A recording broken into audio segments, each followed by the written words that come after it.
Utopia with Kea Ncube on Trans Africa Radio.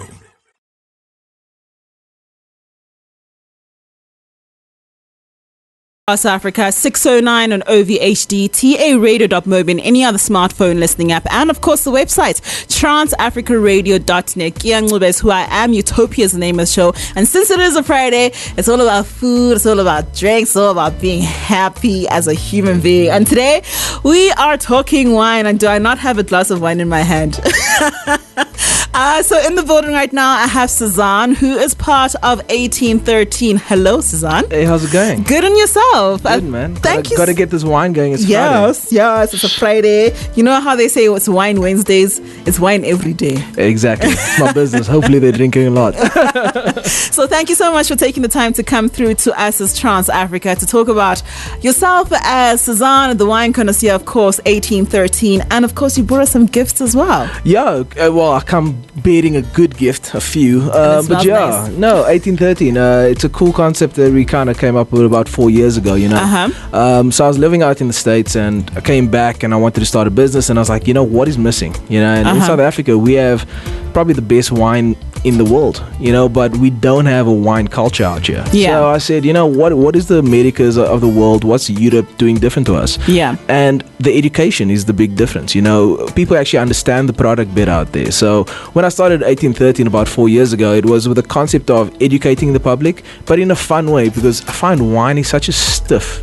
It's very snobby. Exactly. Yeah. You know, and when you put on wine connoisseur, it's sometimes a negative thing to be called a wine connoisseur, because people think I'm full of nonsense. But it's really just educating our people about wine, you know, and we do a lot of wine events, wine education, but in a fun way. Yeah. You know, the stiffness has to be taken out of it. So 1813 came out about 4 years ago. So what does 1813 mean exactly? Good question. A lot of people think it's the year, it has some vintage kind of meaning, which is kind of cool play. Imagine if you had a wine from 1813. Yo, I would sell it.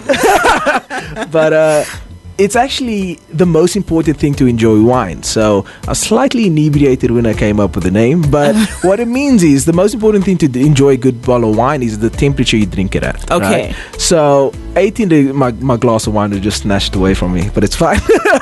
So you drink a red wine at 18 degrees Celsius and you drink a white wine at 13 degrees Celsius. So it's not because, you know, as an African, as a South African, red wine is room temperature. There we go. So our room temperature is 25 degrees Celsius and upwards, you know. So we basically kind of drinking it wrong. Well, you know what? It's funny. You guys got some listeners out in Botswana, and I did an event out in Botswana. Right. And I asked them, what temperature are you supposed to drink wine at?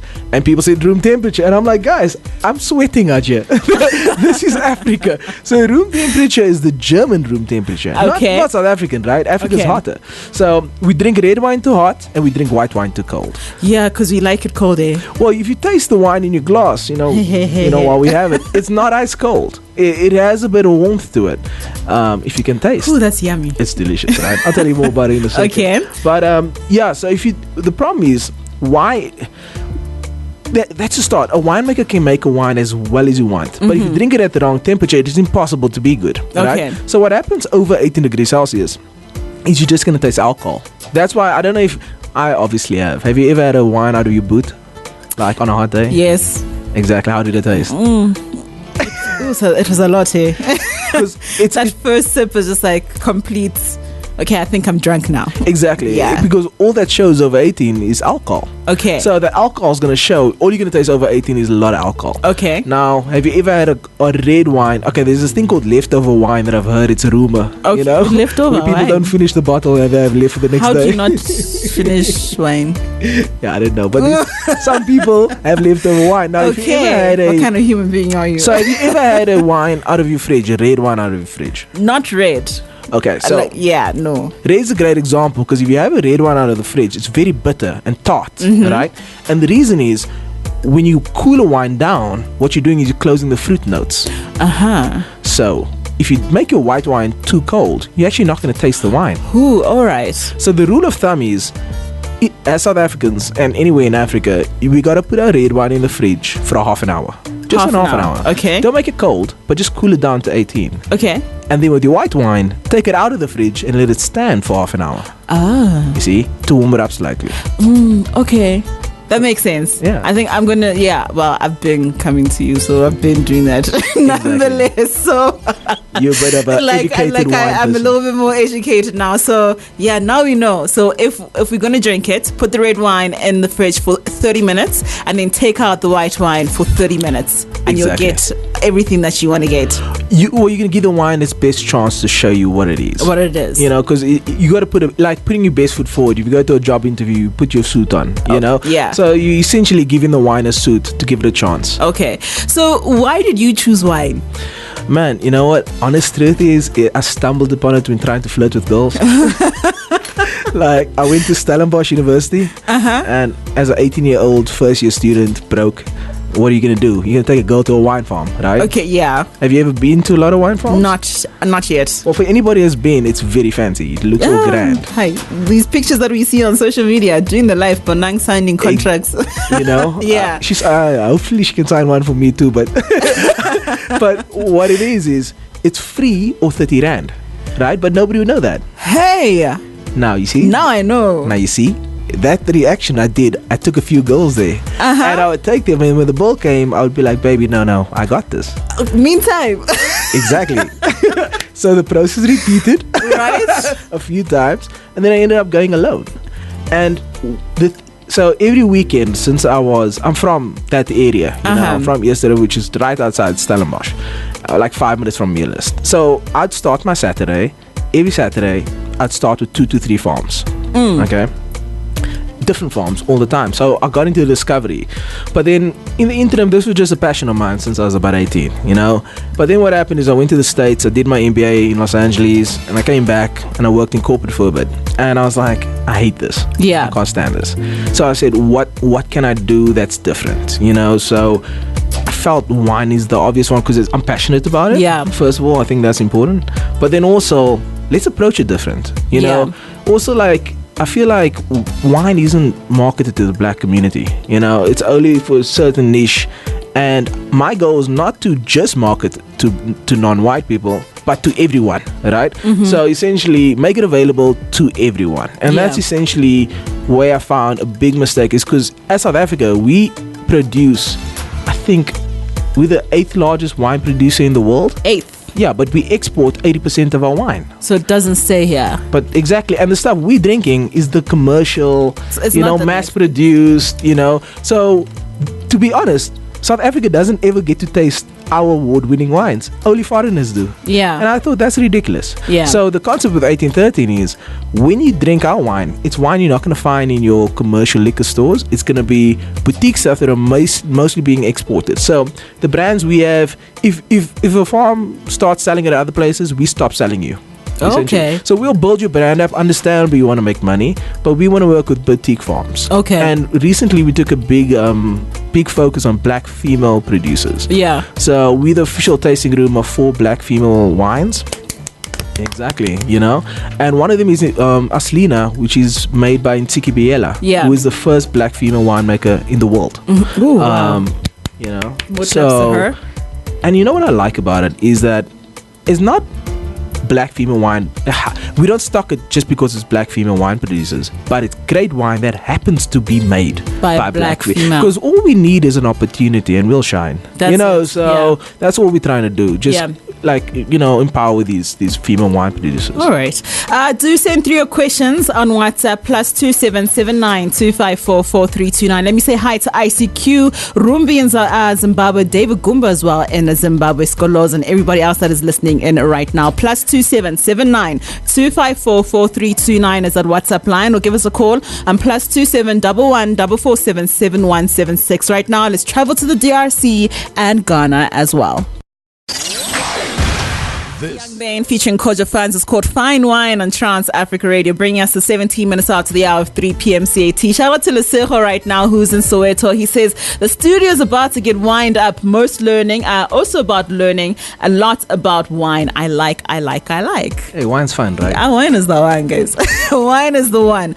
So, for the person who is actually starting out to drink wine, how would you say they should introduce themselves to wine? Because I remember I went to hospitality school and and of course my palate wasn't exactly matured enough. I was just like, all I taste is fermented grapes, right? So obviously the older you get, your palate matures and everything. So how would you introduce a beginner to wine?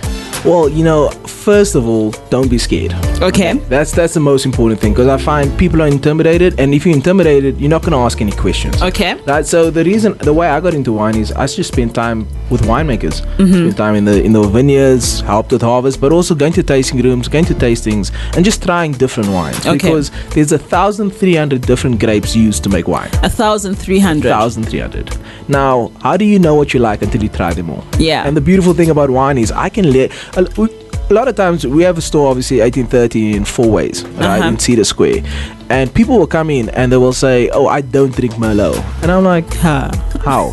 Have you tried all the Merlots out there?"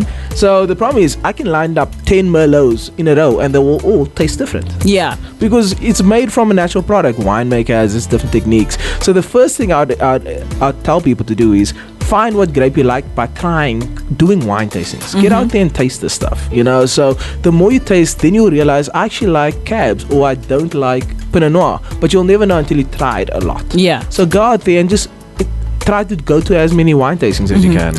All right. Do remember, if any questions you do have for Cezanne, send them through to +27 79 254 4329. That is the WhatsApp line. Or give us a call on +27 11 447 7176. Social media at Kea Ncube is my Twitter handle. We are at Transafrica 872. It is Foodie Corner right here on Utopia. So, in my glass, I've been sipping on.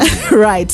Like I said, we said to the listener that we was having wine on air wine tasting. So, these gifts that you have bearing for us today, what is our first gift? Okay, the first one is a wine called Usana. Okay. What does Usana mean again? Usana. Yeah, Usana. No, so USANA. Oh, Usana. Yeah. Sorry. Exactly. Yeah. Okay. So Usana, I know the farm. I just forgot the meaning. But it's actually a farm based right next to Meerlust. Right? Okay. And if you drink it, it's a Sauvignon Blanc. Now, when I say Sauvignon Blanc, a lot of people have no idea what I'm actually saying. It's the grape type. Well, there we go. You do, obviously. Yeah. You know your wine. But what people forget is different wines are made from different grapes, right? So I said there's 1,300 different type of wine grapes. Now, it's like apples. A red apple, green apple, Granny Smith, they all taste different, right? Now, Sauvignon Blanc, you can say, is a type of apple. Okay. And it has specific taste.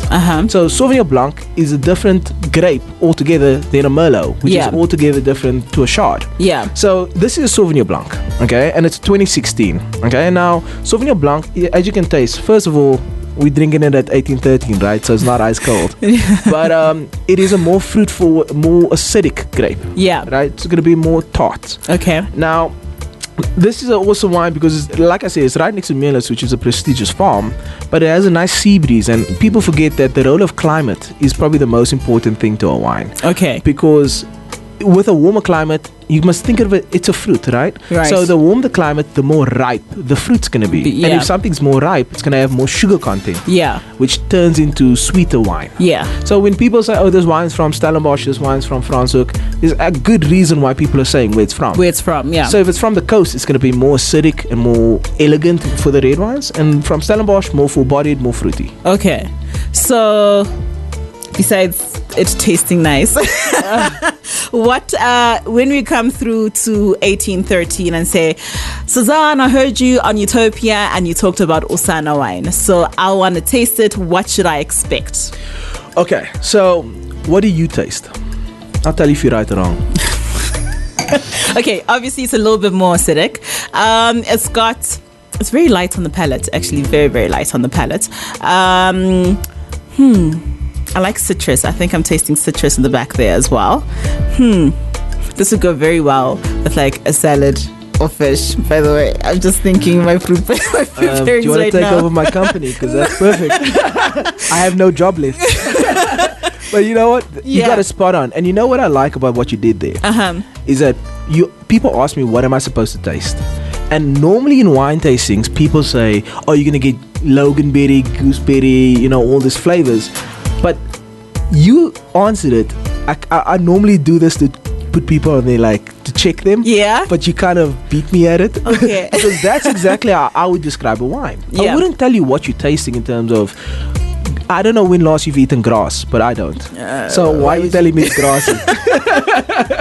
So, Yeah. but how you describe it is exactly how I would describe a wine. Okay. I go, is it acidic? Is it not acidic? Yeah. Is it sweet? Is it not sweet? Is it full-bodied? Is it not full-bodied? Now, when I say full-bodied, I'm not talking about a fat guy. I'm saying, think of it like milk, right? So, have you ever had full cream compared to skim milk? Yeah. Full cream would literally like coat your palate. Skim milk coat your tongue rather, and skim milk will just be like, I'm here but now I'm gone. There we go. Yeah. Now that's when we talk in the wine industry about full-bodied and not full-bodied. That's exactly what we're saying. It's a fatter wine. Okay. And you got it nailed on. Like Sauvignon Blanc goes perfectly with any salad because it's nice and clean and crisp. And it like cleanses. Exactly. Yeah. I mean, you got a great palate, obviously. Hey. But yeah, it's more tart. I can't explain it better than you did. And what I like is people need to realize when I say I'm getting loganberry, gooseberry, there's no wrong answer. Because I ask you, what are you tasting? So how can I tell you you're wrong in what you taste? Yeah. And that's the part of intimidation of wine that I think is nonsense. Because people go there and they say this. As I introduced this wine, if you notice, I didn't once tell you what you're going to taste. Yeah. I more gave you the information behind the wine. Because I feel that's more important. Because if you can realize there is no right or wrong answer, you can enjoy wine and you're not going to be scared. That's so true. So basically, say obviously a couple of my colleagues on here in studio, they may taste the same thing but something else, and that doesn't mean that they're wrong. Exactly. Yeah. Exactly. So basically, we're sharing our wine love with everybody in the community at this moment in time. Exactly. Okay. Exactly. And the one thing that is consistent compared to people is not what you're tasting, but it will be either acidic or not acidic. Or not acidic, yeah. It will either be sweet or... So those are hard truths that, you look at. But outside that, if you taste... There's a really expensive French bottle of wine that's sold for like thousands of euros. And at the back, the winemaker wrote, I smell wet rats. Oh. Expensive bottle of wine, but he just happened to smell wet rats. So you tell me... What is wrong? I don't know, It's about what you associate the flavor with. Yeah. And then when you say, someone says this is very dry, what's the difference in terms of being dry and then, I don't know, what else is there? What's Sweet. that? Sweet, yes, Yeah. yes, dry and sweet. Well, okay. So when people say dry, it's normally, with this wine, this is a dry wine, right? Because there's this thing called residual sugar. Okay. It's how much sugar is left in the wine after fermentation. Because obviously, through fermentation, you lose, the yeast eats the sugar. So the lower the residual sugar, the drier the wine is. And a lot of people misconstrue whatever the word is. With the red wine, you know that Yeah. taste you get? It's called tannins. Okay. Now, tannins comes from the skins of a grape. Yeah. Right? And that's what makes a wine drier. Okay. Is the skin. Okay. So, a red wine is typically going to be more dry because when you make a red wine, you ferment it on its skin and on its seed, on its pits. Right? Now, that's how you get a color, but that's also why a red wine's drier than white, because white wine, you remove the skin and you remove the pits. That's why white wine generally is a bit more fruity than red wine. So your pits is what makes and your skin really makes a wine dry. All right, okay. Cezanne is in the building. He's part of 1813. The shop is in 4-way Cedar Square, so do go through to him after, of course, Utopia. Because we still have a whole lot more talking to do. Sam Lax, I see you, my brother. But right now, let's go to the DRC and Cameroon on this one. Loco and Trezor. Right now, Loco and Trezor's Caught Falling on Trans Africa Radio. Do remember, send through your questions to +27 79 254 4329. That is the WhatsApp line, or give us a call on +27 11 447 7176. On social media, it is at Kea Ncube. That's KEANCUBE, and of course, we are at Trans Africa 872. Do remember #Utopia 872 in the building. Cezanne of 1813 is in the building. We had Usana Wine, and now we're gonna go on to Sesfigile. We have arrived. We have arrived. Yeah. This is it's a beautiful color. Yeah. So can I ask you a question? What makes red wine red and white wine white? But you just said so. No. With the red, obviously the tannins, the color of the skin. Right. I don't know. This Actually, is smart, man. You You taking all my picks okay, away. cool. I don't know what makes white wine white. To be very honest with you, I thought in the beginning it was just the fact that you'd use red grapes and white grapes. That's what I wanted to hear. Okay. See, I set it up. You see?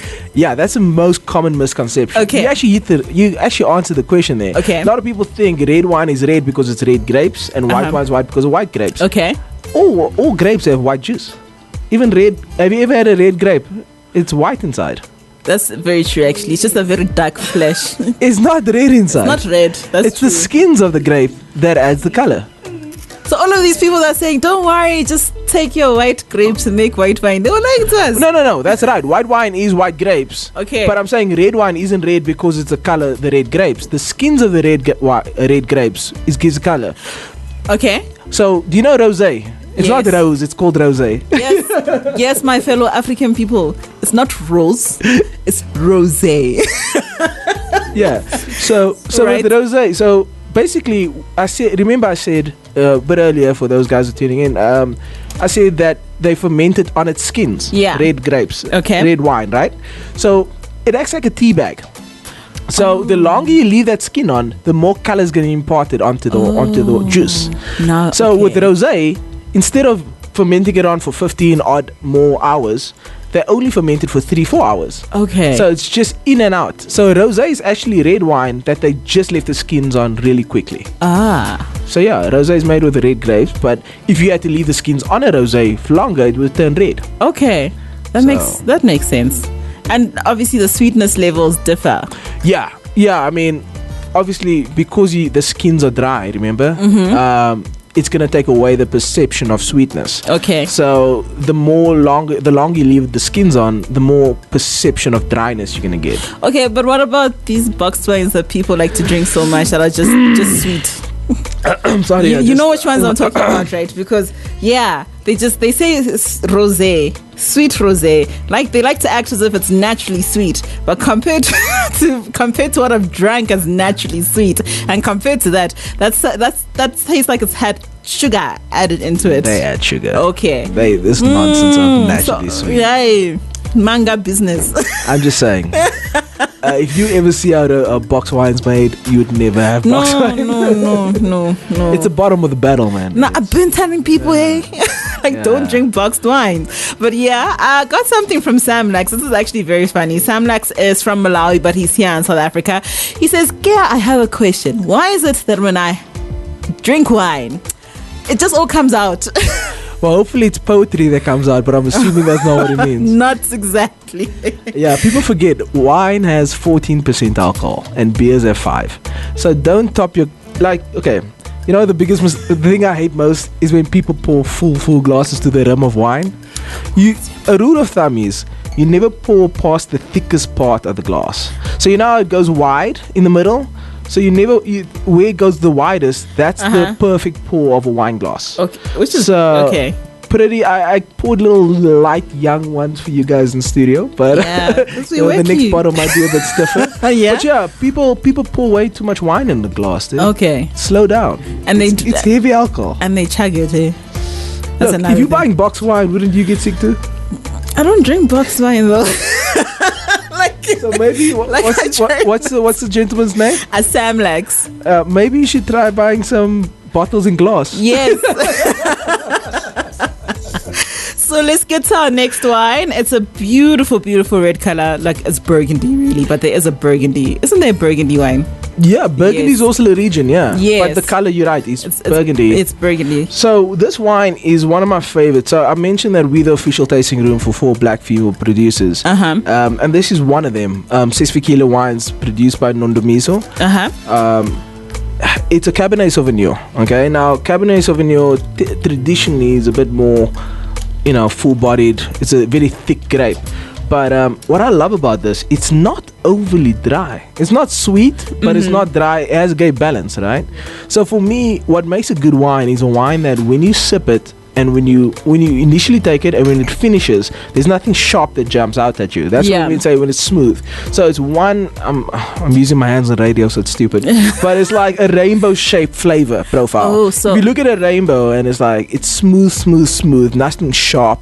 Like a heartbeat kind of jumping out at you. If it's round like that, it's very hard to make a wine taste like that, because your cheaper wines and your commercial wines are all over the place, and that's what we say when it's in balance. It's just from start to finish, it's smooth. Yes, humans. And this is a great wine. It's a 2014. It's from a region called Swartland, which is the Malmesbury region. Okay. And it's a warmer climate, so you're gonna get a bit more full-bodiedness from the wine. But it's still there on the tongue. You can feel it just a little bit. Now you see what you're describing there is the finish. The finish. So when say people like it has a long finish, that's what you just described. So after you sip it, it doesn't just dissipate. It still lingers for a bit, and Definitely that's what you look for in a good full-bodied cab. I got it here, like at the back of my. It's a little tart. Oh, yeah. It's tart just enough. Well, notice the temperature is also not warm, right? It's cooler. Perfect. You It's see? actually now I know. I've been knowing this. Well, you frequented 1813 before. So we drink red wine at 18 degrees Celsius and white wine at 13 degrees Celsius. Shout out to Lowani as well, who's in Zimbabwe. I have to say, I smelt it and it's very earthy. I love the earthy smell of it. Do you know what it smells like to me? You know when it's rained and you go out and it's got that fresh rain smell. Man, it kind of has that. You got some great descriptions. Wow. It has that smell for me. It's earthy, it's woody. It's just, it's you know very what? yummy. You got a great palate because the Swartland is known for its earthiness. Okay. So you hit the nail on the head. Okay. Wines from the Swartland is going to be more earthy. Okay, so before we go to our next music break, when it comes to climate, what kind of climate do you need to have, say, as a winemaker? Because, for example, obviously the Western Cape in South Africa is a really good region in terms of our winemaking. So would a place like... Would Botswana be, for example, a good place to make wine? Because it is a landlocked place. Yeah. Excellent question. Yeah. It's not about being landlocked. Okay. So that's not a problem because you get wines in Spain. Oh, Spain has a coast, right? But in Europe, there's countries that are surrounded by other land. It's landlocked and they make wine. Okay. What's most important is the hemisphere. Funny enough. So if your listeners can just use the imagination, if you look at a globe. Okay. Now, if you go as south as Spain, whatever Spain, Italy, that as low as that from North Pole down. To Spain, and then from the South Pole up to the Western Cape. Okay, now anything below South Africa and anything above your lowest lying wine producing region, I think it's Italy or something. Okay, anything above Italy, you can make wine above and below that. Anything in the middle, it's too hot. Oh, so that's why we live in Joburg and you can't make wine in Cape Town's so close by. Yeah. So the furthest north you can go is the Western Cape. So that's how you got to look at it. It's getting too close to the equator. It's just too hot. Oh, okay. So that's why, if you look at Chile is also kind of below that level or around about there, So you don't want anything in between in that middle half. It's just too hot. Yeah. Okay. Thank you so much. Cezanne is in the building. We found out now as to how and where you can make wine.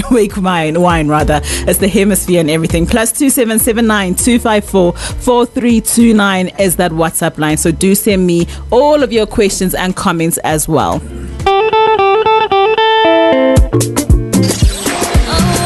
This is Trans Africa Radio.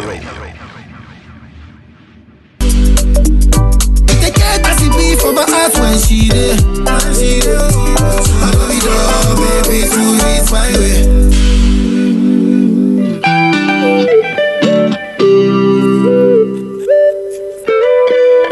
This is Stanley, he's featuring David on this one. It's called Caramel on Trans Africa Radio. Do go through to our website, transafricaradio.net to check out Trans Africa Radio. Do go through to our website, transafricaradio.net to check out that podcast of his that he had with Mondi, because he had a really good time. Imagine these two major energies coming together as one. Yes, a lot. And before that, Yemi Alade with Ferrari. This one especially for Cezanne. I love that song. Yeah, it's a lot of fun, that song, actually. So you better buy me a Ferrari if you want me to be your woman, basically. Maybe pay you a salary too. Pay me a salary too. So shout out to ICQ who's listening in right now. He says, please can I have some? You know, like I said, you'll be drinking through me, ICQ. Scholars as well is listening in, and shout out to Sam Lex as well who's tuning in. Do remember +2779 254 4329 is that WhatsApp line. Cezanne is in the building. He is part of 1813, a wine shop, and it's not just the wine shop as well, right? Yeah, we do a bit more. We're a wine business, so we do a lot of festivals. We're planning some major ones this year, really big ones. We do exports as well, but then also mobile wine tastings, you know, so we're going around assisting, just doing a lot of wine type of nonsense. But we have a location, brick and mortar, but yeah, we're all around wine business. Let's talk about this glass, right? Good one. Yes, let's talk about glasses. So how do you hold a wine glass properly? Do you hold it via the stem? What's the situation? Okay, so obviously I named my company after what temperature to drink wine at, right? So the one important thing is a lot of people hold it around. Okay, if you think about a wine glass, it has a stem, right? They hold it around the glass, they cup it, you know, if you can think about it, and that's the worst way to hold a wine glass because you're actually warming the wine up. Okay. So you want to hold it by the stem so that you don't affect the temperature of the wine. Okay. So that's why a stem exists for the wine glass. All right. Is to hold it there. Yeah. Otherwise, why is it that shape, right? Yeah. Now we know. Yeah. Now we know. Okay. So another thing that we do when we drink wine, right, is that we swirl it in the glass. What is the purpose of swirling it in the glass? All right. So that's actually when I open a wine, the first thing I do is swirl. And it helps you pick up girls at bars, so it looks sexy. Look at that risk action. But there's actually a better reason for it, you know. So girls, look at that wrist action. You know, it's all in the wrist. So the most important thing you're doing is, how do I explain it? It's Friday. Okay. So it's Friday today. So for guys listening, you know, when you take your socks off, you take your shoes off and you have your socks on, you know, when you get home, you know that feeling? Now for women, apparently I've been told, you take your bra, you know, apparently there's a relaxation. Now that's what's happening to the wine. Oh, okay. So when I open this bottle, for anybody in the studio, we all drinking here, by the way, you know, having a good time. It's Friday. But if you notice one thing, it tastes slightly different. Yeah. Right? And when you're letting it breathe, when you open a wine and it's a bit sharp or it's a bit aggressive, when you're swirling it, you're introducing oxygen into the wine. Now, oxygen is the friend and enemy of wine. Okay, it's the friend with oxygen. When you allow the oxygen to interact with it, it softens it up and actually makes it smoother. Okay, it allows all that stuff happening in the wine to become friends again. And all the aromas, all the intricacies that happens chemically in a wine, they all relax and it goes in harmony. Now it's the enemy of a wine in that when you open a bottle of wine, you only have 2 to 3 days to drink it, and that's because you now open the wine and now there's oxygen in the bottle. Once the oxygen gets in the bottle, you know, it starts going off. Again, I ask why you 2-3 days, why aren't you drinking it like that day?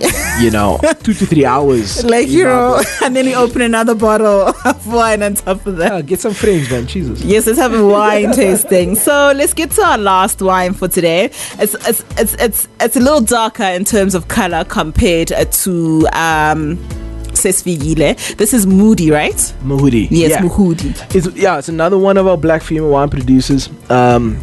It is the blend. It's a red blend and it's led by Shiraz. So a lot of people mentioned, it's spicy. Now, traditionally, your most typical flavor you're gonna find in Shiraz is a spice.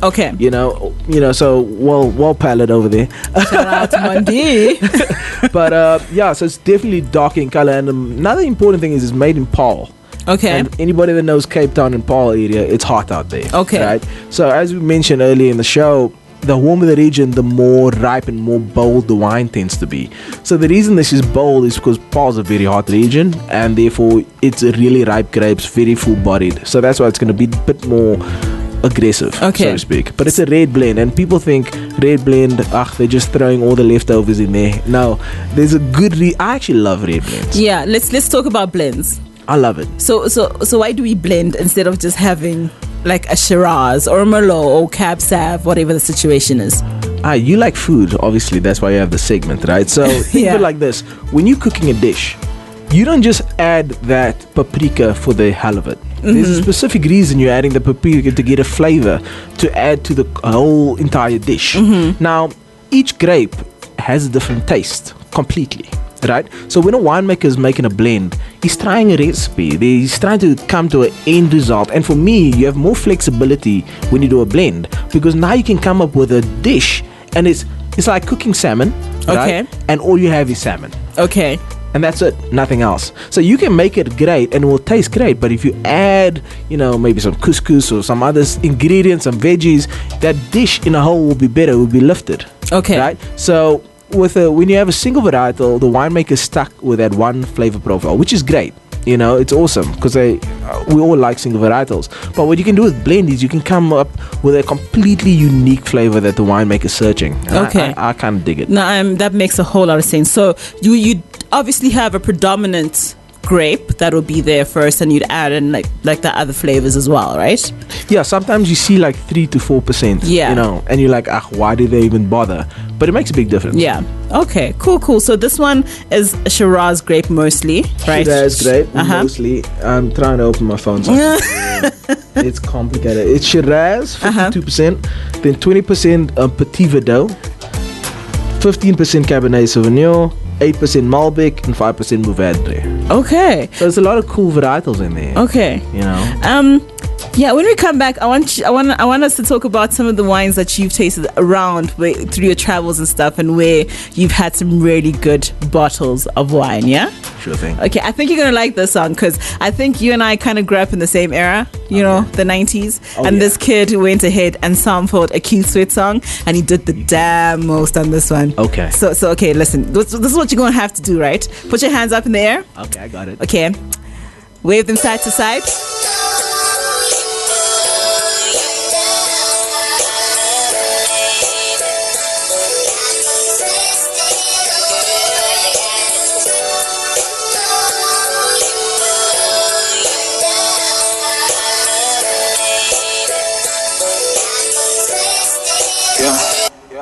I want the 9 on love, that old thing back, that retro, them late night texts with a couple lines. This is Trans Africa Radio.